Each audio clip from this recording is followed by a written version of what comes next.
Olá, está começando a partir de agora o Toda Mulher. O passado tem muito a nos ensinar sobre o presente. E quando falamos da violência contra a mulher, voltar o olhar para os outros tempos também é uma forma de compreender os desafios que ainda enfrentamos hoje. Ao longo dos séculos, muitos casos de violência foram silenciados, distorcidos ou esquecidos. Mas houve também mulheres que se recusaram a aceitar o silêncio. Mulheres que denunciaram, questionaram e lutaram para que crimes não fossem apagados pela indiferença ou pelo poder. Resgatar essas memórias é uma forma de entender como a violência de gênero se perpetua, assumindo novas formas, mas mantendo raízes profundas em desigualdades que ainda persistem.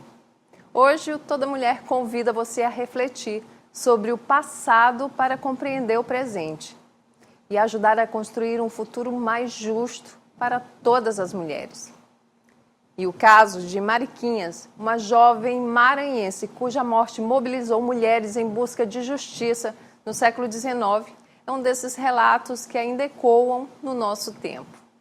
O Toda Mulher está no ar.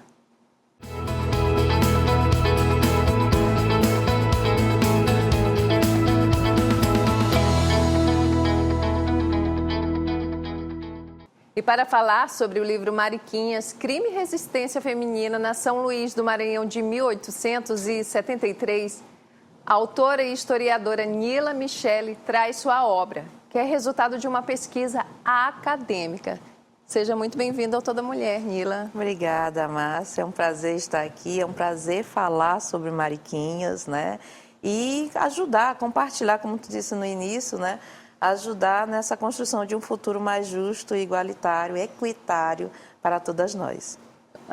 Historiadores costumam falar isso, mas a gente precisa entender que é importante conhecer o passado da gente, da nossa história, da sociedade, porque a gente hoje, no presente, é resultado de todo esse passado. Se a gente não conhece nossa história lá atrás, como é que a gente vai movimentar, né, construir esse presente, buscar soluções, né, melhorar situações que a gente antes, que talvez no passado antes incomodava muito. E a história de Mariquinhas a gente sabe que é uma história emblemática, porque na época não existia o termo feminicídio, exato, mas foi algo que realmente movimentou a sociedade ludovicense, não é? Porque repercutiu muito. Isso. Me fala como foi, assim, a tua escolha para falar de Mariquinhas. Eu digo muito que mais do que escolher Mariquinhas, eu fui escolhida para contar uma história, né? Mariquinhas, aqui o livro, ele é fruto da minha pesquisa de doutorado e ali eu estava com o foco de pesquisar violências de gênero no século XIX.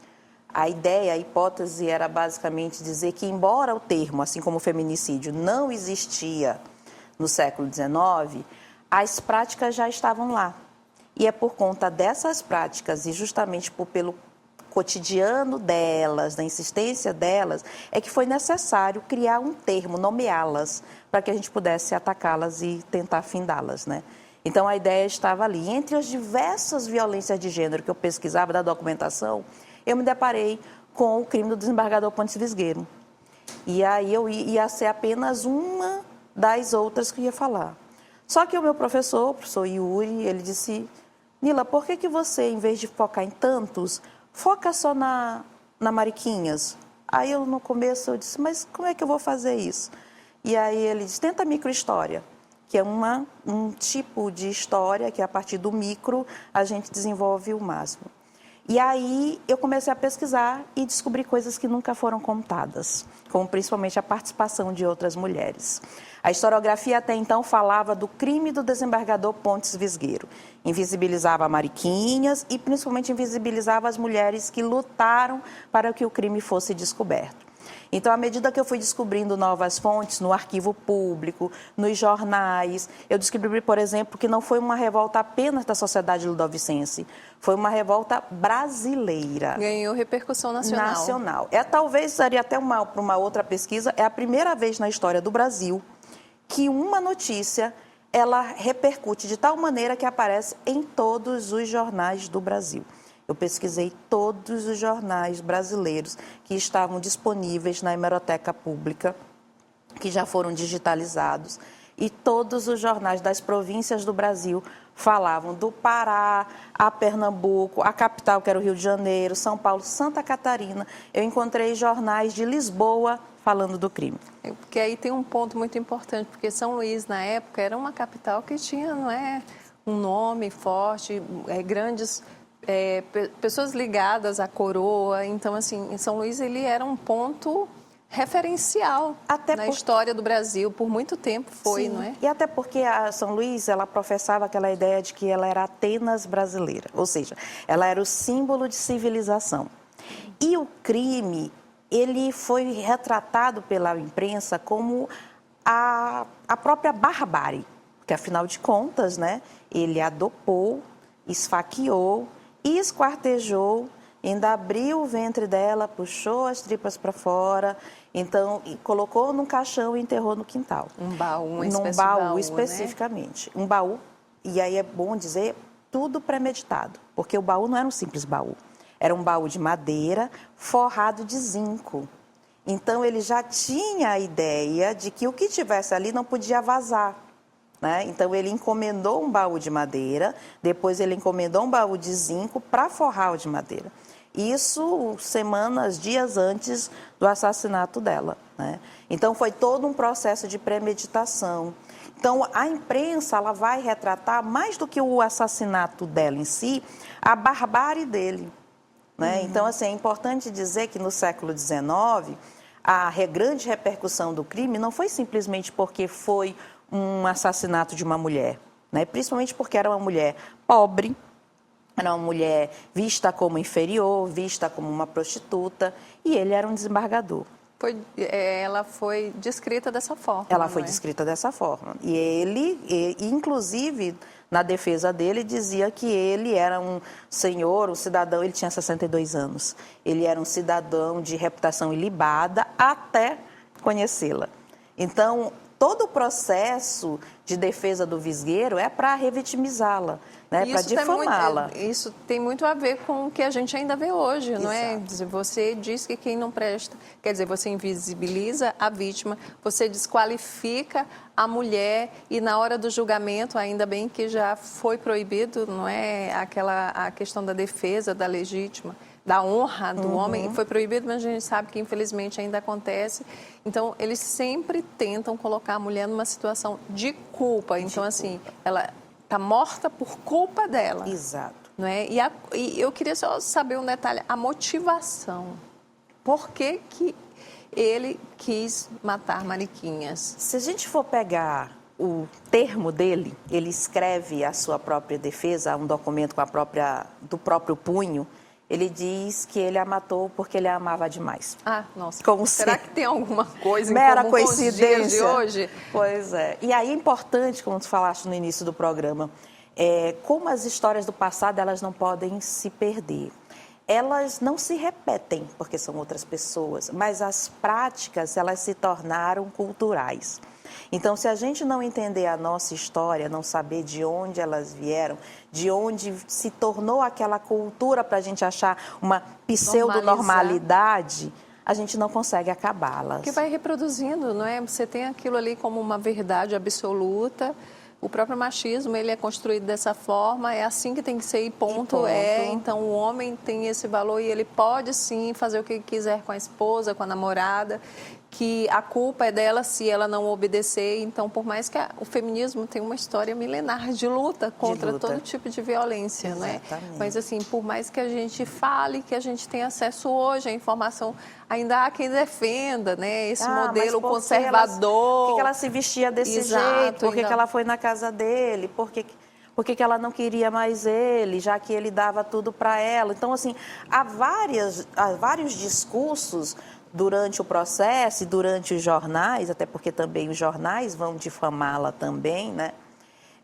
Onde você percebe as mesmas estruturas de hoje. Então, a gente percebe que aquelas práticas ali, elas se consolidaram, se tornando as estruturas de hoje. Então, a gente precisa chegar e atacar ali no início. Quando ele diz que ele a ama demais, e a gente vai pesquisar, a gente descobre que esse amor demais já tinha algo de violência, porque a Mariquinhas, ela tinha entre 15 e 16 anos quando ela foi assassinada. Ele tinha 62. Na defesa dele, ele diz que ele a conheceu quando ela tinha 9 anos. 9 anos. Pior ainda a situação, né? E só que ele diz 9 anos, mas não teve relacionamento nenhum com ela. Ela mendigava na rua, o que já mostra a vulnerabilidade dela, e ele tinha pena e dava tostões para ela. Quando, mais ou menos um ano antes da morte dela, ou seja, entre 14 e 15 anos, eles iniciam o que ele chama de relacionamento. Né? Então, com 14 e 15 anos, eles se relacionam. Só que é importante dizer que ele, normalmente, ele a convidava para ir para festas na casa dele. Né? E ele fazia não era só ele levava várias mulheres para essas festas. Né? Só que de todas as mulheres que ele tinha disponível, todas na mesma situação de vulnerabilidade que a Mariquinha, ele as atraía dizendo que ele entregava bebida, que ele entregava comida. Há uma fala recorrente dele em entregar doces. Ele as convidava para entregar doce. E aí a gente volta, meu Deus, é muito parecido. É muito parecido com o que acontece hoje ainda, né? Exatamente. Talvez hoje não seja mais o doce, mas hoje é um celular, é um presente, né? E tem um ponto, Nila, que é importante lembrar que naquela época não existiam... Era ruim, criminoso, inconcebível de fato, mas essa relação, esse relacionamento de crianças com adultos, não existia uma lei propriamente específica que proibia. Inclusive era uma prática, não é normal. Prática. Mas assim, ali no Império, a mulher já era considerada mulher, ou seja, ela já poderia casar a partir dos 12 anos. Então, com menos de 12 anos, ela era vista como criança. Acima de 12 anos, no caso da Mariquinhas, entre 15 e 16 anos, já estava passando da hora de casar. Existia essa prática, mas em nenhum momento isso quer dizer que a violência é permitida. Não, pelo contrário. Ali você tem uma situação onde mostra que, historicamente, as mulheres, elas sempre foram oprimidas, né? E aí, trazendo para os dias de hoje, a gente sabe que ainda existe casamento com crianças, apesar da lei, né, não permitir, ainda existe essa prática. Existe essa... A gente vê aí, né? Não vou nem repetir, mas isso ainda infelizmente, é comum. Ainda existe aquela falsa cultura, aquela falsa ideia de que a mulher amadurece mais cedo. Sim. Então, na verdade, a mulher é responsabilizada mais cedo.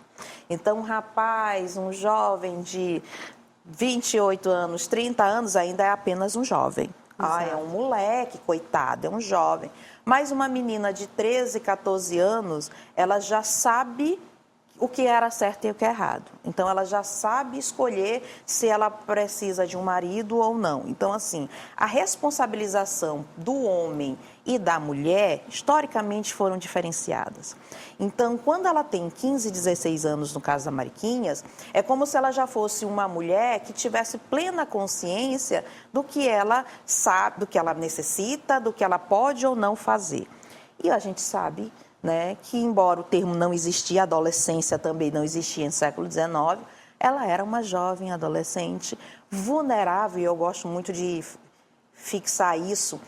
Mas ela era uma prostituta. Né? Há várias pessoas que tentam falar do crime e sempre colocam, mas ela era uma prostituta, mas ela era uma prostituta. Qual a necessidade de você reforçar que ela era uma prostituta? Né? E mesmo reforçando a prostituição que ela tinha naquele momento, não era a prostituição mercantilizada que a gente conhece hoje. Era uma prostituição de vulnerabilidade. É ali eu vou ficar com ele porque eu vou ter um lugar para dormir. Eu vou ficar com ele porque eu vou ter o que comer. Eu vou ficar com ele porque ele vai me dar algo para vestir. Aí você traduz para os dias de hoje dependência financeira, guardada as devidas proporções, uma dependência financeira para sobrevivência, e o que torna isso ainda mais cruel. E a gente tem, assim, essa tua pesquisa, o que te motivou, eu acredito que na medida que você foi encontrando os elementos e foi, de certa forma, desvendando Mariquinhas e como essa narrativa sobre ela foi construída, te causou um desejo imenso, não é? De publicar e de mostrar a versão pelo olhar de uma mulher. De uma mulher. E eu precisava, assim, realmente eu digo, quando eu fui escolhida, É como se algo dissesse, essa história precisa ser contada do ponto de vista dela. Porque até então a historiografia, que era exclusivamente masculina, contava apenas a versão dele. E quando ela aparecia, era sempre no processo de revitimização. Só que o termo Mariquinhas aqui no livro não é só sobre a vítima, são sobre as outras mulheres. A gente vai para um rápido intervalo, mas já já a gente continua essa conversa que está maravilhosa com a Nila Michele. A gente está falando sobre a história da Mariquinhas, que foi uma jovem assassinada em 1873 pelo desembargador Pontes Vigueiro, aqui em São Luís, mas também vai falar sobre as mulheres que ajudaram na luta, na resistência, para a gente entender melhor esse caso e até, né, levar esse criminoso para a prisão. A gente volta já, não saia daí.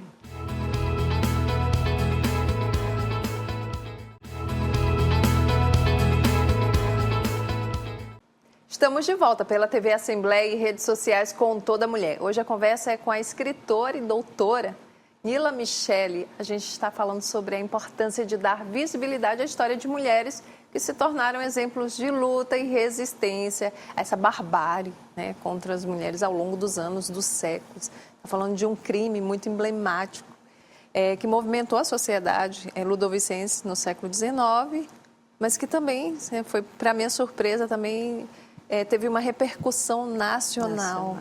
E a gente está falando dessas mulheres porque, assim, Mariquinhas vem, infelizmente, passa por essa violência, uma menina de muito jovem para os dias de hoje. O crime seria ainda mais bárbaro, não é? Pelas condições do ciúme, do apego, da posse desse criminoso, que é algo que é muito comum, né? Que a maioria dos feminicídios tem muito a ver com essa coisa da posse, do querer é minha, não é de mais ninguém se não for minha.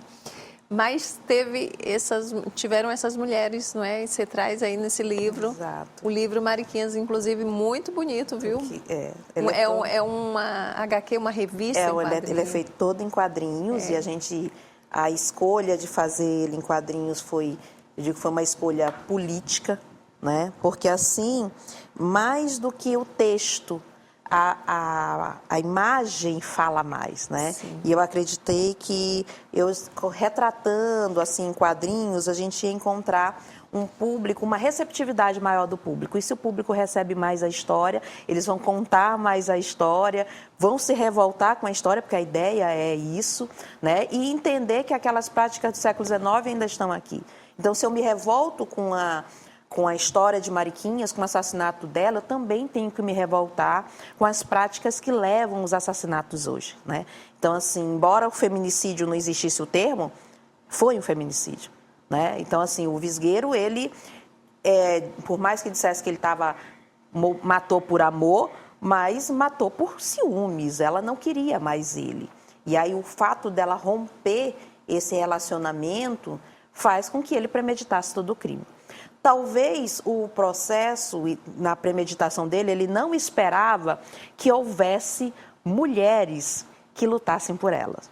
E aí a gente tenta fazer esse jogo de linguagem, né? Mariquinhas é tanto a nossa personagem, a vítima, quanto as diversas mulheres até hoje, tanto no século XIX, a gente traz aqui, vai carregando as diversas Mariquinhas até hoje. Por gerações, né?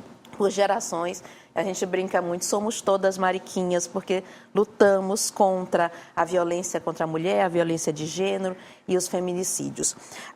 Visgueiro não imaginava que houvessem tantas mulheres que procurassem Mariquinhas. Então, ele a mata no dia 14 de agosto de 1873, por volta das 3 horas da tarde. Isso aí a gente sabe, porque é a especulação do óbito, né? Gente, esqueci o termo, peraí, gente. Corpo de delito, perdão.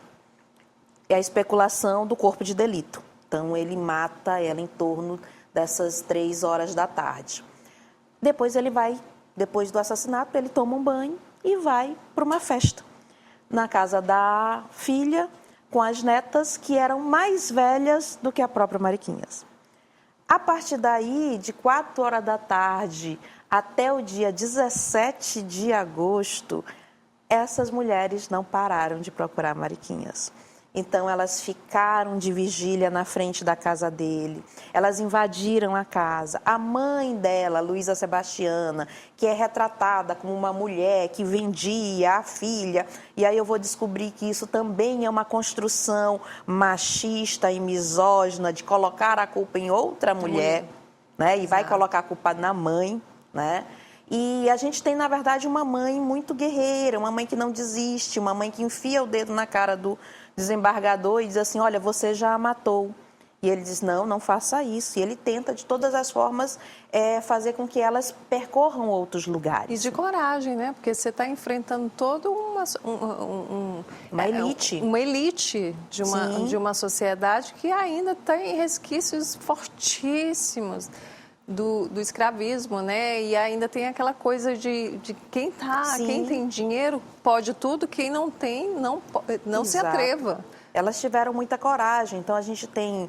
E aí eu acho o nome delas, porque é importante dar nomes a elas. Então é a Luísa Sebastiana, que é a mãe, é a Teresa de Jesus Lacerda, que é a amiga inseparável, é a irmã da Teresa, que é a Clotilde, a gente tem a Ana, a crioula Felicidade, a escrava Dozina. Então você vê a Raimunda, que era a filha menor da Luísa Sebastiana, então eu digo, é um dado completamente novo, ninguém nunca falou da Raimunda, então a gente sabe que a Raimunda, provavelmente, como ela não foi citada nos autos, né, ela deveria ter menos de 12 anos, ela não depõe, mas a mãe dela fala, olha, a primeira que diz que Mariquinhas sumiu foi a minha filha menor, Raimunda.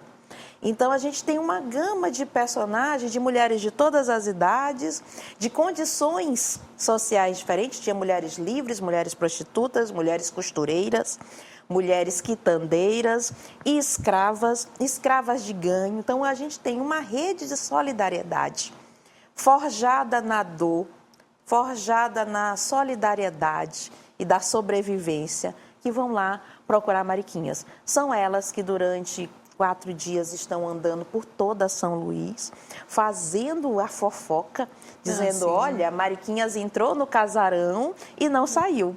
E elas vão ficar de vigília na frente da casa do delegado, porque elas tentaram várias vezes dar a denúncia e os soldados não aceitaram.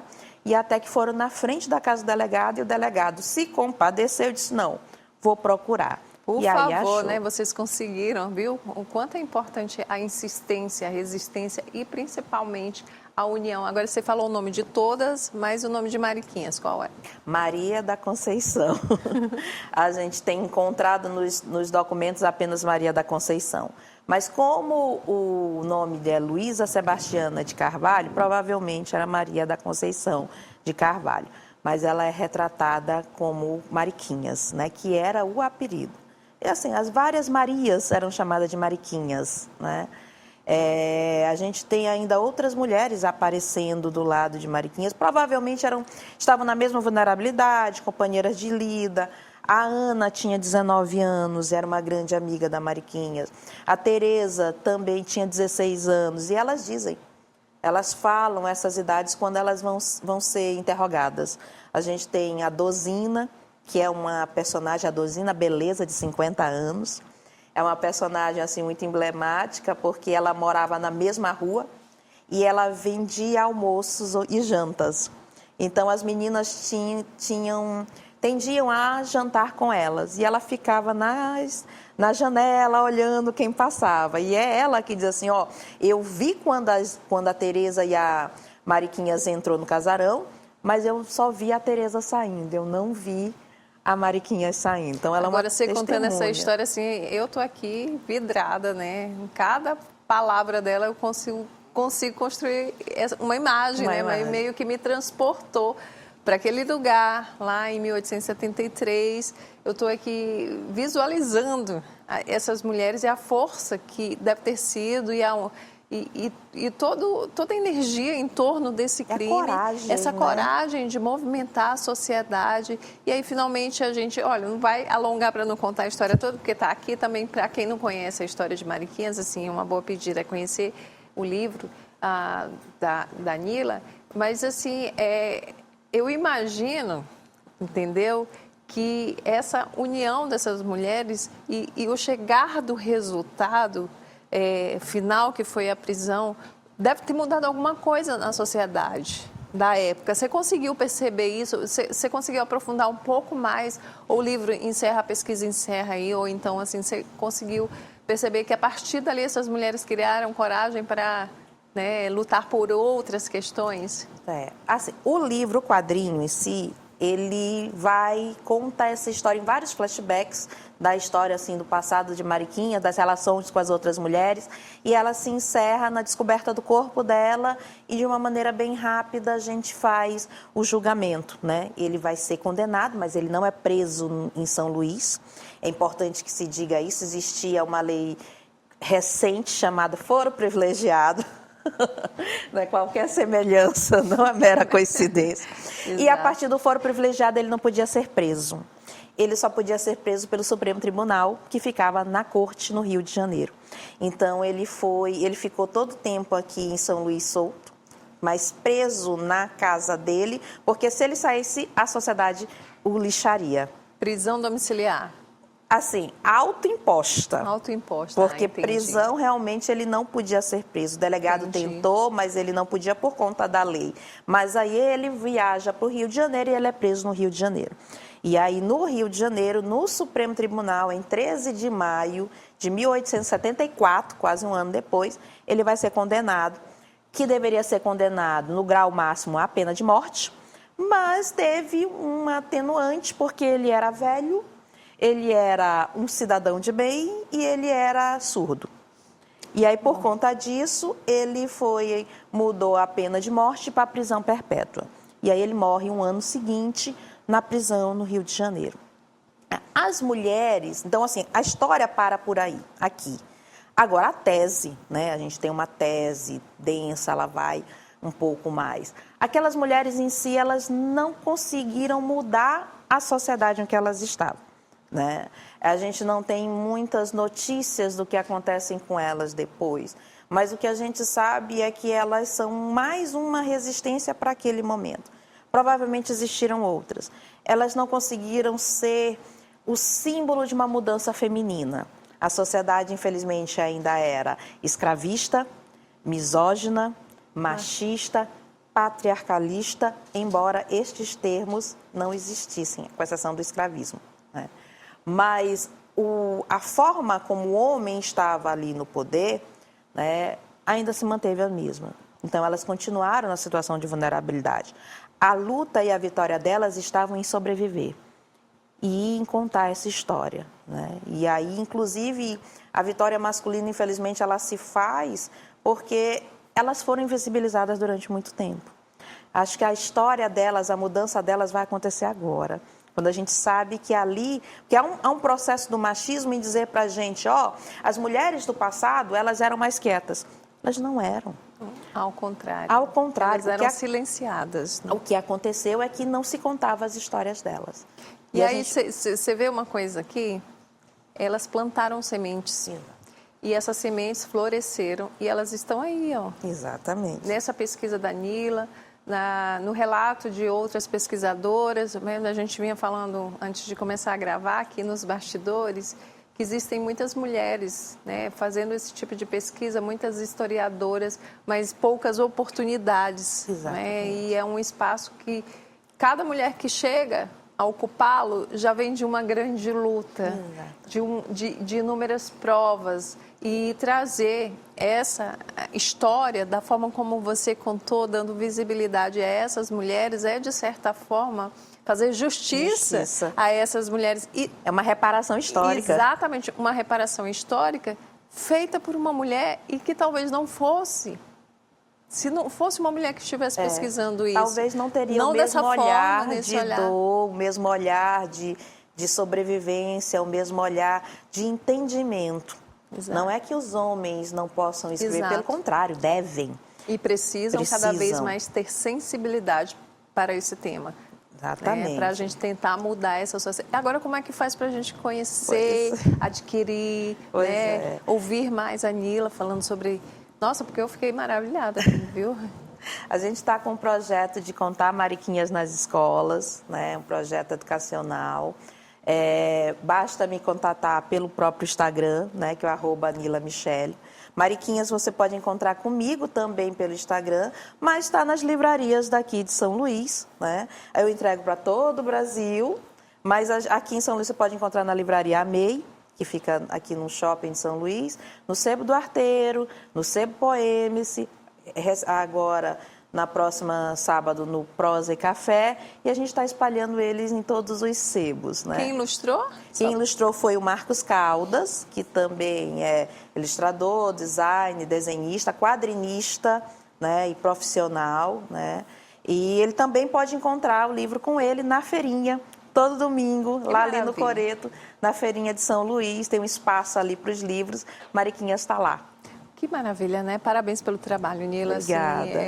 Estou, super feliz de tê-la conhecido e recebido nesse espaço aqui que é nosso, né? Tenho falado assim, a gente... Mais de 100 programas, eu tenho conhecido mulheres que vêm mostrar para a gente quanto essa luta é importante, é necessária, é difícil, mas a gente está aqui, né, aos poucos, plantando as sementes que essas mulheres lá no passado, gente, já vêm plantando. Aliás, há milênios as mulheres vêm plantando essas sementes, essa luta, essa resistência para tentar mudar isso. Se a gente está aqui hoje, a gente tem que agradecer a quem teve coragem e lutar contra as pessoas, lutar de uma forma, lógico, né, correta, contra aquelas pessoas que querem impedir essa nossa chegada, o nosso pedido por mais segurança, que é legítimo, é necessário e diário, não é? E principalmente uma coisa que eu sempre falo aqui, as mulheres elas precisam de fato se unir, exemplo do que as mariquinhas lá do crime da Mariquinhas fizeram, porque essa união, ela aumenta a proteção. E a escuta, o acolhimento, o cuidado, a sororidade é de fato algo importante. Parabéns mais uma vez. Obrigada pela sua presença no programa de hoje, Toda Mulher. Obrigada a vocês também pela audiência. O Toda Mulher de hoje fica por aqui. Acompanhe as reprises em nossa programação e também no YouTube da TV Assembleia do Maranhão. Até nosso próximo encontro.